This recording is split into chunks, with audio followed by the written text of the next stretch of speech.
एक तरफ घरवाली, दूसरी तरफ बाहर वाली। कहते हैं एक पत्नी जो है ना वो पति के बुढ़ापे का सहारा होती है। लेकिन आज मैं आपको एक क्लाइंट की ऐसी दास्तान सुनाने जा रहा हूं कि कैसे उसे 60 वर्ष की उम्र में अदालत के चक्कर काटने पड़ रहे हैं, वो भी दो दो पत्नियों की वजह से। अब इस स्थिति में होता यह है कि ये हमारा क्लाइंट जो होता है पहला विवाह करता है अपने कस्टम से, अपने रीति रिवाज से, लोकल कस्टम से। उस स्थिति में उसे 2 बच्चों की प्राप्ति होती है, लेकिन कुछ कारणों की वजह से वो आपसी तरीके से, समझौते से वो एक दूसरे से अलग हो जाते हैं पति पत्नी, और उस पत्नी को वो कुछ पैसा देके एक छोटा सा एग्रीमेंट बना लेता है।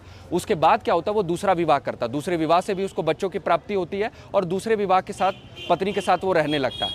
अब यहाँ पे दिक्कत ये होती है कि पहली पत्नी आकर अदालत में मेंटेनेंस का केस कर देती है, क्योंकि ये लीगल तरीके से चीज़ें तो खत्म हुई नहीं थी। अब ऐसी स्थिति में ये व्यक्ति जो है अपनी दूसरी पत्नी से बात करता है कि मैं क्या करूं। दूसरी पत्नी कहती है कि अगर आप मुझे देख रेख नहीं करेंगे या छोड़ देंगे तो मैं आपके ऊपर क्रिमिनल केस कर दूंगी, उसकी धमकी देती है। अब ये थके हारे हमारे पास आते हैं। अब न्यायालय के भीतर हम ये आर्ग्यूमेंट रखते हैं, क्योंकि पहले पत्नी के दोनों बच्चे कमा रहे होते हैं और वो दोनों एडल्ट रहते हैं, तो मेंटेनेंस का अर्थ ये नहीं है कि सिर्फ मेंटेनेंस जो है पत्नी को पति देगा, बल्कि पत्नी को उसके बच्चे भी मेंटेनेंस दे सकते हैं। तो पहला आर्ग्यूमेंट हमारा ये रहा।